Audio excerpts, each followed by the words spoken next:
Team, let's work fast and clean. Is that understood? Copy, sir. Copy, sir. Yes.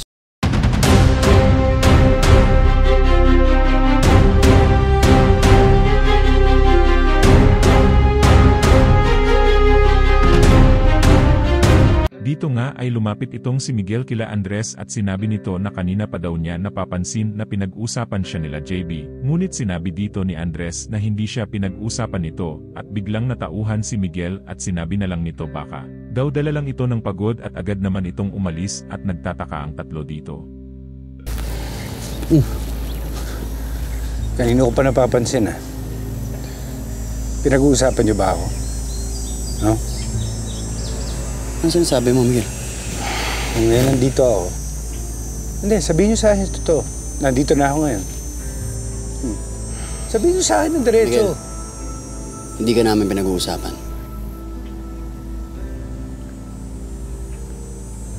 Wala. Ka lang ba? Okay lang, medyo. Miguel, relax ka lang. Pasensya na, marami lang akong... Sige na.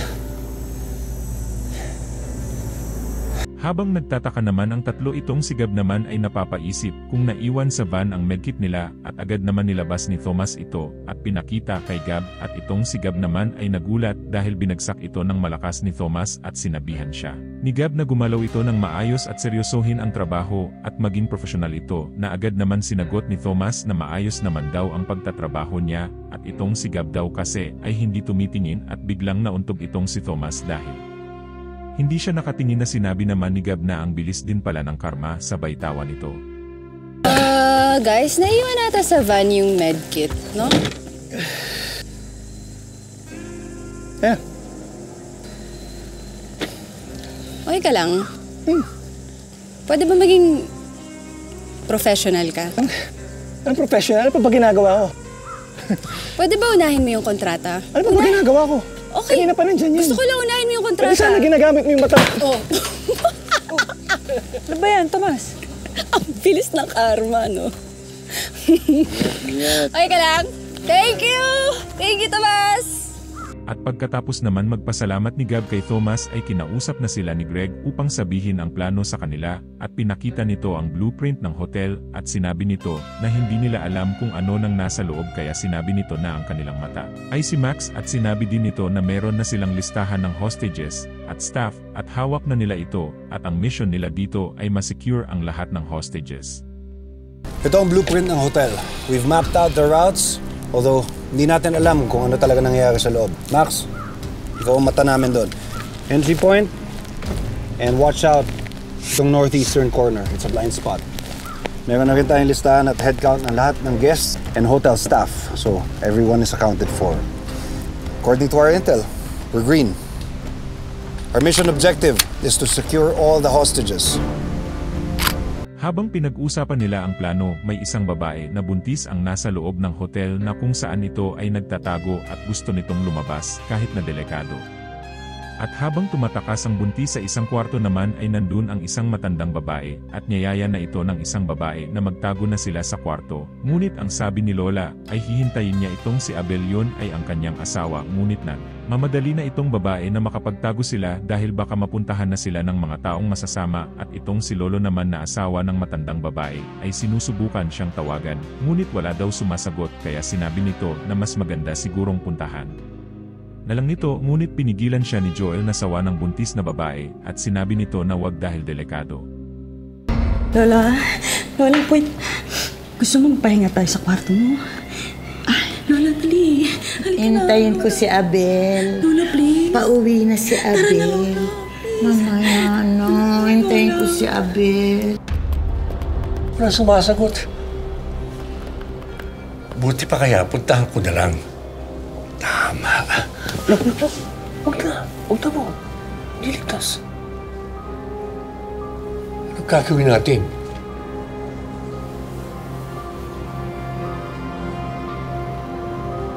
Pumunta na lang tayo sa kitchen. Hanap tayo ng daan doon.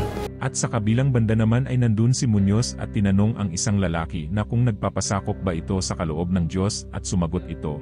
dahil ang kalaban ni Muñoz ay kalaban daw ng Diyos at ito ay isang kabaliwan na ginawa ng grupo nila. Muñoz at agad nitong pinaalis ang lalaking kalbo at agad naman itong umalis. Anak, nagpapasakop ka ba sa kaloob ng Diyos? Opo, Ama. Naiintindihan mo ba naman ang ginagawa natin? Dahil ho, lahat ng kalaban ninyo, kalaban rin ng Diyos. Ang lahat nagkakasala sa akin ay nagkakasala rin sa Kanya. Opo, Ama. Humayo ka na. At sa kabilang banda naman ay nandun si Muñoz at tinanong ang isang lalaki na kung nagpapasakop ba ito sa kaloob ng Diyos at sumagot ito, dahil ang kalaban ni Muñoz ay kalaban daw ng Diyos at ito ay isang kabaliwan na ginawa ng grupo nila. Muñoz at agad nitong pinaalis ang lalaking kalbo at agad naman itong umalis. Ano yun? Guys! Teka lang. Ano yun? Teka lang. Alam mo, dapat hindi na ako sumama dito eh. Tama si Mama. Baka madisgrasya pa tayo dito. Chill ka lang kasi. Ayun! Baril yun eh! Dapat di na ako sumama eh. Dapat sinunod ko na si Mama. Birthday ko pa naman. Kumalma ka muna kasi, Adam. Ano ba nagkakaroon mo? Kalma! Huwag kayong maingay. Please! Mamatay na ba tayo? Hindi mo na mamamatay. Huwag kang maingay. Umupo ka muna, please. Coach! Coach! Coach, ano nangyayari, Coach? Shh! Makinig mo na, makinig mo na. Mga baril. May Coach! Baril eh. Guys, kailangan pakinig kayo at sundan niyo ko, ha? May nangyayari sa labas. Huwag niyo nang alapin kung ano. Pero kailangan na natin umalis dito kasi mas delikado. Hindi tayo pwede umalis. May baril sila. Sa top floor. Then, under construction yung top floor. Coach! Tama kasi mas malaki yung probability na hindi tayo mahahanap doon. Doon tayo magtatago at doon na tayo maghihintay ng tulong. Okay? Tulong? Kanina pa yung tulong na yan, no? Kanina pa yung tulong, wala pa dating. Ayoko lumabas, Coach. Okay. Dadating yung tulong, walang mamamatay. May athletics pa tayong kailangan gawin. May attender pa tayong athletics. Pero, guys, sige na. Oo, kailangan natin umalis. At sa kabilang bahay naman ay may kumakatok sa kwarto nila Lola, ngunit pinipilit siyang wag buksan ang pinto, pero binuksan pa rin ito ni Lola, pero isang babae ang pumasok at sinabi nito na merong killer sa labas kaya kailangan na nila magtago. Lola! Lola, wag!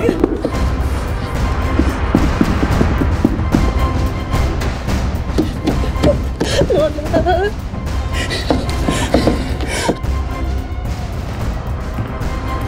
Mawa po kayo sa akin, Miss Tao. Papasukin niyo po ako, baby. Sino ka? Asan si Abel? Masakit pa rin may mga killer sa labas. Ano?